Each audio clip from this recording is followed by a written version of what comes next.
I am so incredibly pleased that Tumblr has entered its ultimate form, Giant Book Club. Had no idea Dracula Daily was a thing and just assumed the collective Tumblr hive mind decided English realtor Jonathan Harker was the little meow meow du jour for no reason at all. 2018. You wake up one morning to discover that one of your mutuals has started posting almost exclusively about K-pop. 2022. You wake up one morning to discover that most of your Dash and apparently nearly every active user on Tumblr has started posting about their best friend Jonathan Harker having the weirdest trip of his life on his way to Transylvania to visit Count Dracula. Yeah, that one. Don't go to the castle. 5 May. The peasants keep crossing themselves around me and weeping, etc. Man, what the fuck is their deal? Thankful to Dracula Daily for teaching me that this Hark a Vagrant comic is literally exactly what happens in the book.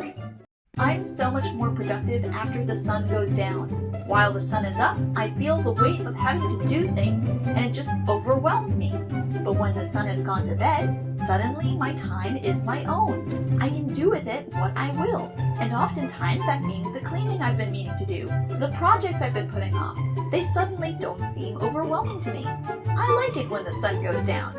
Ah, your ancestors were the ones who kept the night watch around the campfire. I'm sorry, but this is genuinely the nicest thing anyone's ever said to me. A lighter company trying to start a marketing campaign like, how have you used your Zippo lighter? Hashtag Zippo, and it backfires when everyone uses the hashtag to confess to unsolved arson cases, and it turns out all of them are true, and then lighters get cancelled, and everyone gets back into using like a stick and a piece of flint to make fire because it's more eco-friendly, because it's harder to do arson with. I'm sincerely the highest I've ever been, and this took a monumental effort to type. I love the art of short stories.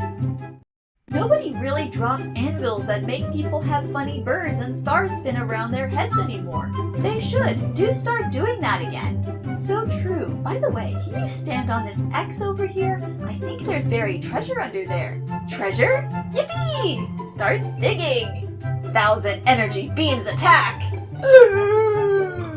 I love this genre of Tumblr posts that's basically the online equivalent of playing Power Rangers on the playground. My writing ability currently feels on par with that of, like, a 7-year-old. I'm just writing one sentence, then another sentence. Subject, verb, object, dependent clause, period. Do any of them relate? Unclear. That is for God to decide. I certainly can't. The URL makes this so much funnier. College education has worn off. And it's funny because the OP is called postgrad. Yup. God, my favorite part of knitting, crocheting, etc. is watching string become fabric, crumpling it in my hands. This fabric would have never existed had I not willed it into being. It isn't fabric, it's time, made physical, made material. Isn't that the high of crafting? You mold time between your hands and put it into other people's hands. My least favorite part is when my cat tries to cram the whole yarn ball into his mouth. L/Light is the funniest fucking pairing in the world because it is so embarrassing for both of them. Like, Light is gripping the bathroom sink and crying like, he's not even cute, I don't even like all his weird bullshit and cutting remarks and genius deductions, and the way he knows me better than myself, I'm straight, I am straight! Meanwhile, L meets a hot guy who is kind of obsessed with him and can keep up with his mind games, and he's just like, shrug, he's probably a serial killer, but literally, what else am I doing? Honest board game titles. You think this game will end in sex, but it won't. In a month, you'll only have 3 marbles.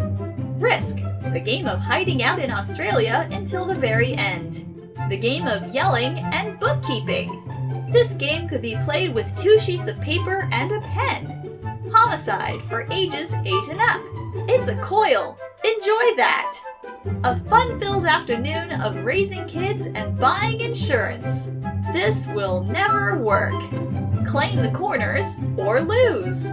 How to find out that everybody went to a better school than you. You'll say sorry, but what you'll really mean is dirty word you. And last but not least, family fight night. Guy who snaps his fingers and says, "That's it," whenever he comes up with a solution to a problem. Guy who hops up and says, "Eureka," when he knows what to do. Guy who has a light bulb appear over his head when he has an idea. Tag yourself. Which one are you? Someday, we will have a cartoon show where the cat is male and the dog is female, but the world is not ready for that yet. Dog has to still do all the funny, gross dog jokes too. No bow on her head, no big eyelashes. She eats from the trash regularly. Be brave. Make more gross girls. You, out of nearly 400 people who replied to this, are the only one who gets me! If there really were new users here, you could build the lady cop and bear scam with this. You heard it, if this reaches 10,000 notes, I'm making a Kickstarter. Bitch and pussy. Don't you fucking play with me, I'm at my breaking point here! New Tumblr scam just dropped! Teal and orange truly is the greatest color combo in the world. Like, name one better combo. This is spiritually healing to me. A platypus palette? Harry the platypus palette!